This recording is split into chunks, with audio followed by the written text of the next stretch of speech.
வணக்கம். எல்லாரும் எப்படி இருக்கீங்க? திருச்சிற்றம்பலம். தென்னாடுடைய சிவனை போற்றி, எந்நாட்டவர்க்கும் இறைவா போற்றி. நம்ம இன்றைக்கு நாயனார்களுடைய பாகம் 12 மற்றும் அப்பர் சுவாமிகளினுடைய பாகம் 9 பார்க்க போகிறோம். இதில் முழுக்க முழுக்க நம்ம அப்பூதி அடிகளை பற்றி தான் பேச போகிறோம். நாயன்மார் வரிசையில் ஆரம்பித்தோம். முதல்ல அப்பர் சுவாமிகளை தான் பார்த்துட்டே வரோம். இதனுடன் இந்த அப்பூதி அடிகள் அவரும் நாயனார் தான். அவர் எங்கேருந்து வந்தார் அப்படின்னு சொல்லி கேட்டா, அப்பூதிய அடிகளும் திருநாவுக்கரசரும் அப்பர் பெருமானும். ஆனால் அப்பூதி அடிகளை பொறுத்த வரைக்கும் அவர் திருநாவுக்கரசர். திருநாவுக்கரசருக்கும் அப்பூதி அடிகளுக்கும் இவங்க 2 பேருமே ஒன்றுக்குள் ஒன்று பிணைந்தவர்கள். அவருடைய சரித்திரமானது, அப்பூதி அடிகளினுடைய சரித்திரமானது திருநாவுக்கரசருடைய சரித்திரத்தோடு இணையாமல் அதை நம்மளால் படிக்கவே முடியாது. ஏன்னா முழுக்க முழுக்க அவர் இறைவனுக்கு அடியவருக்கு அடியவன் அப்படிங்கிறது மாதிரி அந்த சிவபெருமானுடைய அடியவரான திருநாவுக்கரசருக்கு அடியவர் இவர். நம்ம ஏற்கனவே போகிற வாரத்திலே பார்த்தோம். அவர் நிறைய அறச்செயல்கள் செய்கிறார். பிறவியால் பிராமண பிறவி, நிறைய அறச்செயல்கள் அங்கங்க திருநாவுக்கரசு தண்ணீர் பந்தல், திருநாவுக்கரசு அறச்சாலை, திருநாவுக்கரசு நந்தவனம், இப்படி பல வகையானவற்றை அவர் மக்களுக்கு தொண்டு செய்கிறார். ஆனால் அந்த திருநாவுக்கரசு மேலே அவருக்கு இருந்த அந்த பரிபூரணமான பக்தியானது, ஏன்னா திருநாவுக்கரசரை அந்த இறைவன் எப்படி ஆட்கொண்டான் அப்படிங்கிற அந்த கதையை கேட்டவுடன் எப்பேற்பட்ட மேன்மானவர், அந்த சிவனுடைய அன்புக்கு உகந்தவராயிற்றே அப்படிங்கிற அந்த ஒரு வியப்பு, பெருமை, சந்தோஷம் இதெல்லாம் தான் சேர்ந்து அவரை திருநாவுக்கரசனுடைய மிக சிறந்த ஒரு பக்தனாகவே மாற்றியிருக்கிறது என்று நாம் சொல்லலாம். அவர் திருநாவுக்கரசுக்கு வீட்டு வந்தது, திருநாவுக்கரசர் கோவிலுக்கு சென்று விட்டு வருகிறேன் என்று சொன்னது, இதெல்லாம் நம்ம போன வாரம் பார்த்தோம். இப்பொழுது அந்த கோவில் என்ன அப்படிங்கிறத பற்றி தெரிந்து கொள்ளலாம். அந்த கோவிலுக்கு திங்களூர்னு பேர். இன்றைக்கும் அது ஒரு புகழ்பெற்ற கோவில் தான். எதனால் புகழ்பெற்றது ஒரு விதத்தில்னு பார்த்தா, எப்போவுமே சில கோவில்களில் இந்த மூலவராக ஒரு சிவபெருமான் இருப்பார். ஆனால் 9 நவகிரகங்கள் ஒவ்வொரு கோவிலில் இருக்கும். மக்கள் போகும்போது மூலவரான சிவபெருமானை விட அந்த நவகிரக நாயகனுக்கு தான் மிகுந்த பக்தியை செலுத்தி பரிகாரங்களை செலுத்தி எல்லாம் செய்வது கண்கூடு நம்ம பார்த்து கொண்டே இருக்கிறோம். இதில் தவறு சரி என்று சொல்வதற்கு நாம் எந்த ஒரு நீதிபதியும் கிடையாது. இப்படியாக தான் அந்த திங்களூரும் சந்திரன் ஆட்சி செய்யும் ஊர். அந்த ஊர் நிறைய கதைகள் உண்டு அந்த கோவிலுக்கும். நாம் அந்த கோவில் வரிசையில் பார்க்கலாம். திங்களூரில் உள்ள அந்த இறைவனுடைய பெயர் கைலாசநாதர், தாயார் இறைவியினுடைய பெயர் பெரிய நாயகி. திங்களனுடைய கோவில் அந்த கோவில். அதனால் மக்கள் திங்களூர் கோவில்ன்றது சந்திரன் கோவில் என்றே கூறுவார்கள். கைலாசநாதர் கோவில் என்று கூறுபவர்கள் ரொம்பவும் அபூர்வம். சரி, இந்த கோவிலில் தேவார வைப்பு தலம் அப்படின்னு சொல்லுவா. இது நமக்கே தெரியும். 3 பேர் பாடிய பாடல்கள் தேவார கோவில்களாகவே நம்ம பாடல் பெற்ற ஸ்தலங்களாகவே புகழ்கிறோம். ஆனால் இந்த கோவில்கள் சிலதெல்லாம் இருக்குது. மொத்தம் 203 கோவில்கள் உள்ளன. அந்த கோவில்கள் எல்லாத்தையுமே வைப்பு தலங்கள் அப்படின்னு சொல்கிறோம். என்ன வைப்பு தலங்கள்னு கேட்டால், நேரடியாக அந்த இறைவன் மேல் எந்த தேவார பாடலும் பாடாமல், தேவார பாடல்களில் எங்கோ ஒரு இடத்தில் இந்த கோவிலை பற்றிய குறிப்பு, இந்த இறைவனை பற்றிய குறிப்பு இருந்தால் அந்த மாதிரியான கோவில்களை எல்லாம் தேவார வைப்புத்தல கோவில் என்று கூறுவோம். இந்த திங்களூர் கோவிலும் அதில் ஒன்று. சரியா? இவர் போயிட்டாரு, போய் இறைவனை வணங்கி விட்டு வரேன்னு சொல்லிட்டு, இங்கே என்ன ஆச்சுன்னு சொன்னேன், அந்த பெரிய திருநாவுக்கரசை கூப்பிட்டு தோட்டத்திலேருந்து வாழை இலைகளை பறித்து கொண்டு வர சொல்கிறாள் அம்மா. போய் அந்த பையன் பறிச்சுட்டு வரும்போது என்னாச்சு, ஒரு கடுமையான விஷமுள்ள ஒரு நாகம் அவனுடைய கையை தீண்டி விட்டது. இதில் பாருங்கள், காலை தீண்டினா கூட ரத்தத்தில் அப்படியே காலிலேருந்து தலை வரைக்கும் ஏற கொஞ்சம் நேரம் ஆகும். ஆனால் அவனை கையையே தீண்டி விட்டது இது. அவன் மற்ற எல்லோரையும் போல மிகுந்த பக்தி கொண்டவன் அந்த பையனும். திருநாவுக்கரசர் மேல் உயிரையே வைத்திருப்பவன் அவன். தன் இறப்பு நெருங்கிவிட்டது என்பதை புரிந்து கொண்ட பையன் அவன். உடனே எப்படியாவது தன் கடமையை செய்து விட வேண்டும், இந்த இலையை அம்மாவிடத்தில் கொடுத்து விட வேண்டும் அப்படிங்கிறதுக்காக வேகமாக ஓடி வருகிறான். ஓடி வர வர விஷமானது வேகமாக ஏறும் அல்லவா? ஆனாலும் பரவாயில்ல, அவன் வந்தான், அம்மாவிடத்தில் கொடுத்தான். அம்மா அப்படின்னு சொன்னான். அப்படியே கீழே விழுந்தான், மரணித்தான். அம்மா பார்க்கிறாள். சத்தத்தை கேட்டு அப்பா ஓடி வருகிறார். என்னன்னு பார்த்தா பையன் இறந்து கிடக்கிறான். உடல் முழுக்கும் நீலம் பாரித்து விட்டது. என்ன செய்வாங்க நம்மளாக இருந்தால் ஓன்னு அழுவோம். ஐயோ இவர் வந்த வேலை இப்படி ஆயிடுத்தேன்னு சொல்லுவோம். என்னவோ பிள்ளாக்கடம் வைப்போம், என்னவோ பண்ணுவோம். ஆனால் அவர் என்ன தெரியுமா நினைக்கிறாரு, வராது வந்தவர் என்னுடைய குருநாதர்.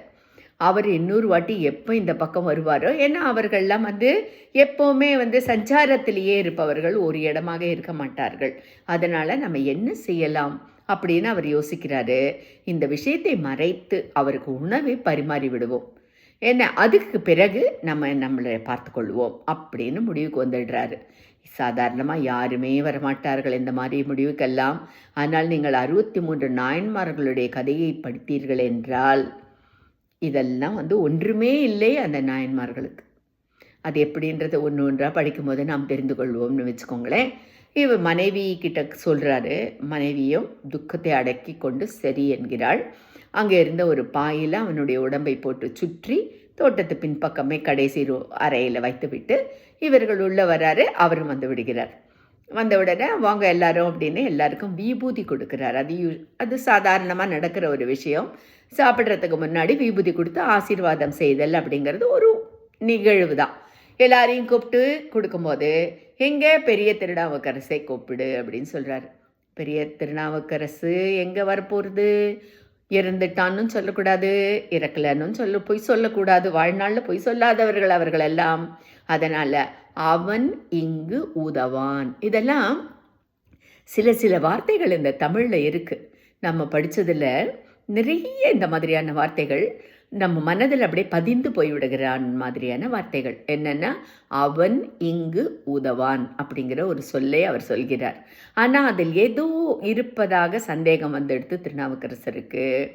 உண்மையை விரித்து கூறும், மெய்யை விரித்து உரையும் அப்படிங்கிறாரு. மெயினாக 2 சொல்லலாம் இல்லையா? உடல்னு சொல்லலாம். அந்த உடலானது சுருட்டி வைக்கப்பட்டிருக்கு. இல்லைன்னா நீங்கள் உண்மையை முழுமையாக கூறுங்கள்னு 2 அர்த்தம் சொல்லலாம். தமிழே தமிழ் இல்லையா? அதனால் அவர் சொன்ன உடனே தாயார் விசும்பரா. இவர் எப்படி உண்மையை சொல்லாமல் இருக்க முடியும்? உண்மையை சொல்லிடுறாரு. இறைவனுடைய திருவிளையாடல்ங்கிறது பல விதமாக இருக்கும். அதில் இது ஒரு திருவிளையாடல். ஏன்னா அப்பர் சுவாமி என்ன இந்த ஊர்க்காரெல்லாம் நினைப்பா, இது என்ன திருநாவுக்கரசர்னு இப்படி கேட்ட மாத்திரத்தில் எல்லாம் இவர் இப்படி பண்ணுறாருன்னு நினைக்கலாம். அந்த ஊர்க்காராளுக்கு இவர் புகழ் தெரியணும். அப்படியே அப்பூதி அடிகளையும் ஆட்கொள்ள வேண்டும் இல்லையா? எல்லாரையும் இறைவன் அப்படி தான் ஆட்கொண்டு இருக்கான். அதனால் அந்த உண்மையை தெரிய வேண்டும். திருநாவுக்கரசன் என்ன பண்ணுறாரு? இந்திரஜாலம் மந்திரஜாலம்லாம் அவர் எந்த இடத்துலையும் எந்த காலத்துலேயும் செய்யலை. இதுதான் முதல் வாட்டி. அதுவும் அவர் எந்த மந்திரஜாலமும் செய்யலை. என்ன பண்ணார்?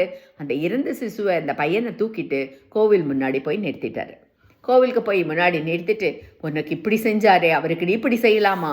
இதெல்லாம் தவறு இல்லையா? உனக்கு கண் இல்லையா? அப்படின்லாம் சாதாரண மனிதர்கள் கேட்பார்கள் இல்லையா? அந்த மாதிரியெல்லாம் அவர் ஒன்றுமே கேட்கவில்லை. அந்த மாதிரியெல்லாம் அவர் இறைவனை நொந்து கொள்ளவில்லை. எதுவுமே பண்ணல. அந்த இறைவன் கிட்ட இந்த பையனுக்கு நீ உயிரை கொடு அப்படின்னு கூட சொல்லலை. அவர் என்ன பண்ணுறாரு? இனிமையான தமிழ் பாட திருநாவுக்கரசன் பேர் வச்சார்ல இறைவன். அப்போ அந்த திருநாவுக்கரசர் இப்போ பாட்டு பாடணும் இல்லையா? அவர் பாடுறாரு. அருமையான பாடல் ஒன்று இந்த பாடுறேன். இந்த பதிகத்துக்கு விடம் தீர்ந்த பதிகம்னு பேர். விடத்தை தீர்த்து கொடுத்தது இந்த பதிகம். அதனால் சாதாரணமாக மக்களுடைய நம்பிக்கையில் ஒன்று, இந்த பாடலை பாடினால் விஷமானது விரைவில் இறங்கும் அப்படிங்கிற ஒரு நம்பிக்கை இருக்குது. பல நம்பிக்கைகள் நம்மளுடைய ஊரில் இருக்குது. பயம் தீரணும்னா கந்தசஷ்டி கவசம் படிக்கணும், இல்லை நரசிம்மரை பற்றி படிக்கணும்னு பலதும் நம்மளுடைய நம்பிக்கை தான் எல்லாத்துக்கும் இல்லையா? அந்த மாதிரி எத்தனை தமிழ் சினிமாவில் பார்த்துருக்கோம். கையில் கயிறு கட்டினா அந்த நம்பிக்கையினால் உடம்புல என்ன வீரம் வருதுன்னு. அதெல்லாம் உண்மைதான். அதெல்லாம் மனதை பொறுத்தது, உடலை பொறுத்தது அல்ல. சரி, அவர் என்ன பாடுறாரு தெரியுமா? ஒன்று கொலாம் அவர் சிந்தை உயர்வரை, ஒன்று கொலாம் உயரும் மதி சூடுவர், ஒன்று கொலாம் இடு வெண் தலை கையது, ஒன்று கொல் ஆம் அவர் ஊர்வது தானே அப்படின்னு ஒன்று கொல்லாம்னு பாடுறாரு. அப்புறம் 2 கொல்லாம்னு பாடுறாரு, 3 கொல்லாம்னு பாடுறாரு. இப்படி 10 கொல்லாம் வரைக்கும் அந்த இறைவனுடைய புகழையே பாடுறாரே தவிர எந்த இடத்திலும் நீ இந்த பையனுடைய உயிரை கொடுன்னு அவர் கேட்கல. ஆனால் பாடல்ல மகிழ்பவர் தானே இறைவன். அதனால் அவர் என்ன பண்ணுறாரு? அந்த சினிமாவில் நம்ம பார்த்துருக்கோம், இந்த பாடல் வரும்.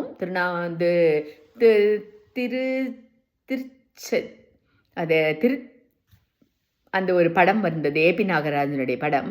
அந்த படத்தில் பார்த்தாக்கா பாம்பே திரும்ப வந்து அந்த விஷத்தை எடுக்கிற மாதிரி, அதெல்லாம் சினிமாவுக்காக நம்ம சொல்வதாக இருக்கும். அப்படியெல்லாம் ஒன்றும் நடக்காது. அந்த பையன் தூக்கத்திலேருந்து எழுந்த மாதிரி எழுந்துட்டான். உடனே மக்களுக்கு ஆரவாரித்து போகிறார்கள், சந்தோஷப்படுகிறார்கள், இருவருடைய மேன்மையும் நினைத்து பூரித்து போகிறார்கள். அப்புறம் என்னாச்சு, திருவருட்செல்வர், அதாவது திருவனுடைய அருளை பெற்ற செல்வர்கள்ன்றப்பார்ல திருவருட்செல்வர்னு வந்த படம் அது. அதனால் இப்போ இவருக்கு அப்பூதிய அடிகளுக்கு தெரியும் இது எல்லாமே இறைவனுடைய அருள் தான், நம்மளுடைய எதுவுமே கிடையாதுன்னு. அவர் கலங்கலை. ஆனால் இப்போ அவருடைய மனசில் என்னென்னா, அவருக்கு சாப்பிட்ற நேரம் தாண்டி விட்டது, மறுபடியும் நம்ம வீட்டில் வருவாரா, அவர் மறுபடியும் நம்ம வீட்டில் சாப்பிடுவாரா அப்படிங்கிறது தான் அவர் மனதில் ஓடுறதே தவிர அவருடைய மனதில் தன் மகன் எழுந்த சந்தோஷத்தோடு கூட இதுவும் ஓடுகிறது. அப்போ அதை உணர்ந்து கொண்ட திருநாவுக்கரசர், நான் வீட்டிற்கு உணவருந்து வருகிறேன் என்று கூறவும் மறுபடியும் வீட்டிற்கு சென்று அவர்கள் என்ன செய்கிறார்கள், அந்த பழைய உணவு சாப்பிடக்கூடாது, என்ன இருந்தாலும் உயிர் போய் உயிர் பிழைத்த வீடு அந்த வீடு, அதனால் எல்லாவற்றையும் சுத்தம் செய்து மறுபடியும் அவருடைய மனைவியான சமையல் செய்து எல்லோரும் ஒன்றாக சாப்பிடலாம்னு சொல்றாராம். அது ஒரு பெரும் பேரு, பெரியவர்களோடு அடியாட்களோடு எல்லாரோடையும் ஒன்றாக சாப்பிட்றதுங்கிறது. அதனால் மனைவி பரிமாற எல்லோரும் ஒன்றாக சாப்பிட்டு கொஞ்ச நாள் அவர்களுடைய வீட்டில் அவர் தங்கி இருந்து விட்டு இறைவனையும் போய் அடிக்கடி வணங்கி விட்டு வந்து மறுபடியும் அவர் தன்னுடைய யாத்திரையை தொடர்ந்தார். இதிலிருந்து நாம் திருநாவுக்கரசருடைய புகழ் நமக்கு எப்பவுமே தெரியும். அவரும் வந்து எந்த ஒரு விதமான ஒரு இந்த அற்புதங்களை எல்லாம் செய்யலை. அவர் அந்த இறைவனையே நம்பினார், அதே தான் மக்களுக்கும் போதித்தார். அப்பூதி அடிகள் அடியாருக்கு அடியவரை தன்னுடைய முதன்மை குருவாக முதன்மை கடவுளாக ஆக்கிக்கொண்டு அந்த ஊரிலேயே ரொம்ப நாள் இருந்து தொண்டு செய்து பிறகு இறைவனுடைய அடியை அவரும் அவர் குடும்பத்தாரும் சேர்ந்தார்கள் என்பதுதான் அவரை பற்றிய சரித்திரம். அதனால் நம்ம இப்போ முதல் வந்து முழுமையாக பார்த்த ஒரு நாயனாரினுடைய கதை என்றால் அது அப்பூதி அடிகளுடைய கதை தான். சரி, சில சமயம் நாயனார்னு சொல்கிறோம், சில சமயம் நாயன்மார்கள்னு சொல்கிறோமே, எது சரி அப்படின்னு கேட்டால், ஒரு மனிதரை பற்றி பேசும்போது நாயனார் என்ற ஒருமையிலும், பல தொண்ட அடியார்களை பற்றி பேசும்போது நாயன்மார்கள் என்று பன்மையிலும் கூறுவது வழக்கம். சரியா? இனி அடுத்த வாரம் பார்க்கலாமா? திருச்சிற்றம்பலம். தென்னாடுடைய சிவனே போற்றி, எந்நாட்டவர்க்கும் இறைவா போற்றி.